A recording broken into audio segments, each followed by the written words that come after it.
ضفت السميد في الحليب المغلي وهنا كانت المفاجأة. عايزة اقول لكم النتيجة هتبهركم بجد.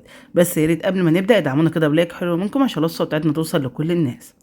اول حاجة كده معايا طاسة على النار، هبدأ كده احط فيها 3 اكواب ونص من الحليب، وممكن نستخدم بدل الحليب ده مية، مفيش مشكلة خالص، براحتكم زي ما تحبوا.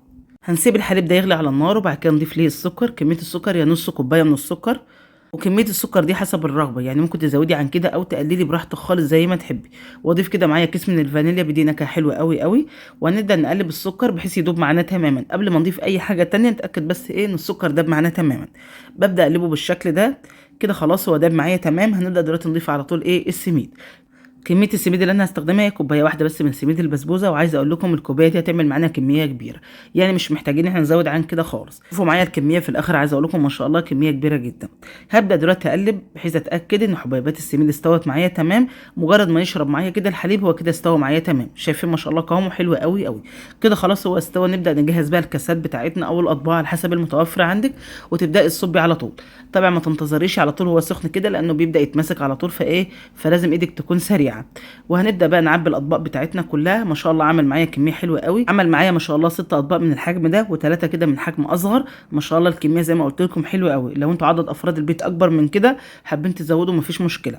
هنصب الكميه بتاعتنا كلها، وطبعا بنستنى لما تبرد معانا تماما بالشكل اللي تشوفوه معايا ده. شايفين هي بردت معايا تماما كده. خلاص نركنهم على جنب ونشوف الخطوه اللي هنعملها بعد كده. بس يا ريت تدعمونا كده بلايك حلو منكم. اول حاجه كده معايا طاسه، هحط كده فيها كوبايتين من الميه، ميه عاديه جدا من الحنفيه تمام.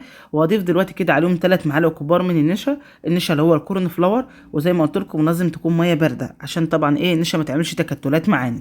ضفت كده معايا 3 معالق كبار من النشا. هبدا اقلبهم كويس جدا بحيث ما يكونش في اي تكتلات للنشا قبل ما نرفعها معانا على النار. فابدا اقلب بالشكل ده كده. خلاص النشا دابت معايا تمام. وهبدا دلوقتي كده اضيف عليهم المانجا.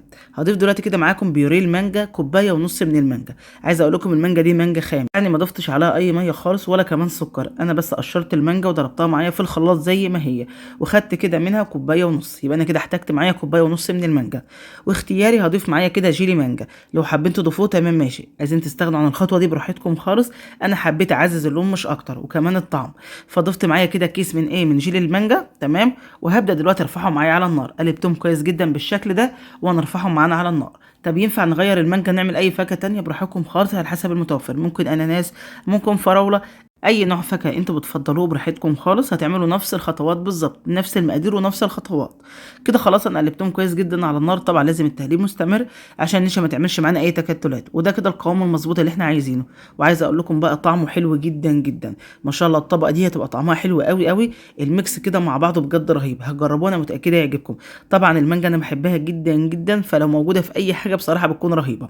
هبدا دلوقتي كده احطها كده معايا في الاطباق زي ما انتم شايفين كده. طبعا خلاص طبقه السميد هي اتمسكت معايا تمام. فبنصب كريمه المانجا على طول. وطبعا بعد ما بنصبها بنستناها لما تبرد معانا تماما قبل ما ندخلها التلاجة. ما ينفعش ندخلها التلاجة وهي سخنه معانا. شايفين قوامها ما شاء الله. عايزه اقول لكم حلو قوي قوي. الميكس مع بعضه حلو جدا. وزي ما قلت لكم في البدايه لو انتوا حابين تعملوا السميد بالميه مفيش مشكله. انا عملته قبل كده بالميه وبرده كان طعمه حلو جدا. وكنت عامله صوص فراوله وبرده كان طعمه رهيب. بس انا حبيت المره دي اعمل اي حاجه كده قيمه غذائيه عاليه لاولادنا. زي ما قلت لكم لو عندك امكانيه ان انت تحطي حليب بيكون الموضوع حلو جدا. مش حابه تحطي حليب براحتك خالص، ممكن تعملي بالميه مفيش مشكله. او لو مش متوفر عندك اعملي بالميه، الدنيا مش هتقف يعني.